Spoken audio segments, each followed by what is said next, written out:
and field goals last Saturday. How will that position be handled this week? Is it going to be open competition? Yeah, absolutely. And just talking about the schedule you guys have faced. I asked Jason this, and as well as Kevin, about just facing these teams week in and week out. I mean, I think Florida may be the only school with a tougher schedule, and the issues that poses and the challenges it poses too. I mean, this definitely poses challenges. As it stands right now, we will be on pace to play 4 of the top 5 teams in the country. But that's what you get when you play in this conference. You want opportunities to see where you stack and go compete against the best. Like, nobody's complaining about playing good teams and elite teams. Like, if the goal is to be an elite program, like that's how you get there. Is you got to learn the lessons, and you get to see firsthand, what it takes, what's required, in order to be in the elite status. Ron, you've talked about kind of how you love every guy on this roster, but this senior class, they're guys that were either here and believed in you when you were hired, or guys you found in the portal who believed in you. How special of a group is that to you? I guess kind of what's the takeaways of this group? Yeah, completely. I mean, words can't describe the amount of admiration I have for this group. Like you said, they either chose to be here and stay, or believed in what we're doing as a program to be added to this class. And I think, just obviously this season has not gone the way any of us would have envisioned or wanted it to. But regardless of the outcomes on Saturday, like, all of those guys to a man continue to show up, put in the work, prepare the right way, and then go compete and play hard on Saturdays. So extremely grateful for that. It's when you're 18 to 22 and the noise can get loud in a place that's passionate like West Lafayette and the Purdue community. That hasn't affected them the way you would anticipate it would, and so that just speaks volumes to their character and really the foundation that they've laid in terms of the standard in which you need to prepare and the way you need to work. Obviously, there's a lot of variables that go into giving up a sack. Sometimes it's blocking, sometimes it's just what the defense does, holding on to the ball too long.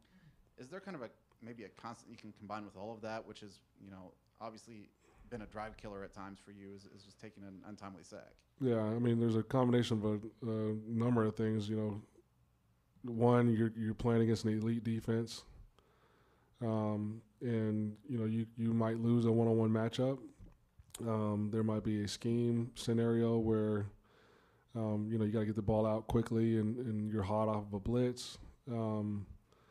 There could be a misread that leads you to holding on to the ball too long. Like, there's a number of possibilities that could potentially lead to a sack. And I think all 3 of those aspects have showed up at times.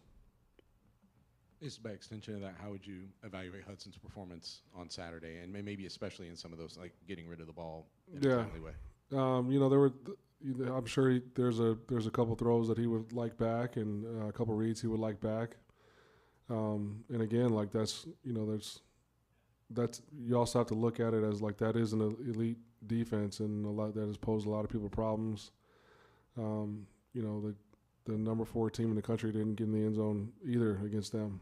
And, so I think, Hudson had some good reads and found lanes to extend drives as well. And, he showed some toughness there too. And so like that, like I said, there are plays that he would want back, and there are plays that he made to keep drives going. Obviously, you're coming up to in the last 3 games of your second year. What are maybe the most important thing you think you've learned from these first 2 seasons as you're looking forward to how that could make the team better in year 3? The most important things I've learned, man, there's a lot, a lot I've learned, right? We could be sitting up here all day talking about it. I think I've learned the importance of remaining poised and consistent to keep the locker room galvanized. I've learned about the importance of having strong leadership on both sides of the ball in terms of the coaches and staffs that put together plans. I've learned the importance of getting off to a fast start, whether that's the start of the season or the start of games, and how much momentum plays a factor in games and in seasons. When you're dealing, like I said, when you're dealing with 18 to 22-year-olds, there's a long list of things that I've learned. That concept of, I guess for lack of a better term, coaching the coaches, has that been different than you expected it to be? Is it involved more than you thought it would involve before having done it for the first time? Yeah, that's an area where I need to do better. Obviously, when you make a decision to run a side of the ball, after 4 games into your first year, it's hard to coach the coaches because you're game planning and you're involved that way. And then again, year 2, 4 games in, make a change at coordinator. Now it's hard to see big picture, and that is what I've learned is, in order to effectively do my job for the program, like I have to remove myself from the inundated X's and O's and coach the coaches and have my influence on the entire roster and be the head coach. So I'm looking forward to that going into next year.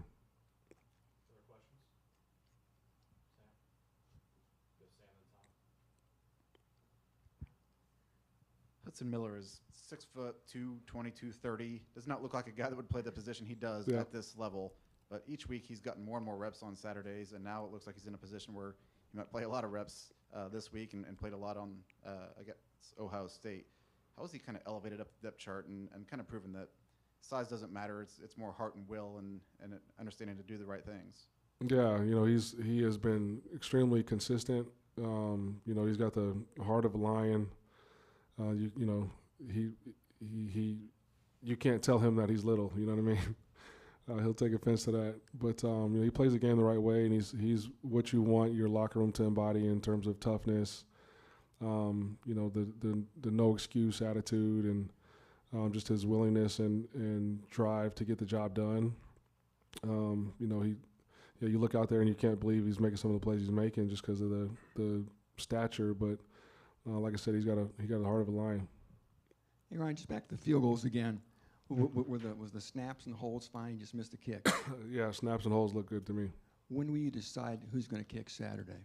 After Thursday's practice. Quarterback-wise, is there a plan this week, like last week? Hudson's QB1, obviously, but if you get a chance to play Ryan, you will with this package? We'll keep those decisions in-house. But, yeah, if I was Penn State, I would be preparing for both. What about the block punt? It looked like it was just an issue of the protection up front. It wasn't on the punter? No, it wasn't on the punter. Just ID'd the wrong guy in protection. And just talk about Penn State specifically. I mean, obviously a great challenge. Their defense is one of the best, and they're an elite team going for the college football playoff. What do you see? Yeah, just like you said, the elite defense and the elite program, elite team that is competing for playoff berth. I got a lot of respect for Coach Franklin and what he's been able to do in his career. His teams always show up and play clean, and he comes up with good ideas. I think offensively they get really creative and getting in unique formations week to week, and they're good about getting the ball to who they want to get the ball to. Obviously, the tight end is the elite of the elites. He's very, very versatile, tall, long, has great ball skills, can run, he's physical. On defense, they fly around, they pose problems up front. It's one of the better defensive lines in the country. I think their linebackers are very athletic and get sideline to sideline. And their secondary plays well together, and they don't give up explosive plays. They look like a top 5 team when you turn on the tape. Going back to seniors who have kind of bought into you, Ben Freehill had some health issues last year and struggled during those. When he came back, he seemed like he was pretty solid at the end of the year. And then this year, he's sitting behind a freshman. How much, poise does it take to kind of understand you've lost your job to a freshman in terms of the field goal, kicking in extra points? I guess he's still doing the kickoffs. And just kind of accept that and kind of help a freshman along as the season's gone on. Yeah, those guys have a really good relationship and rapport together. And, I think now that Freehill has been focused on the kickoffs, like he's gotten a lot more consistent in that area and done a nice job there. And I'm looking forward to the competition this week. Anything else for Coach? All right. Thank you, Coach. Yep, thanks. Thanks, everybody.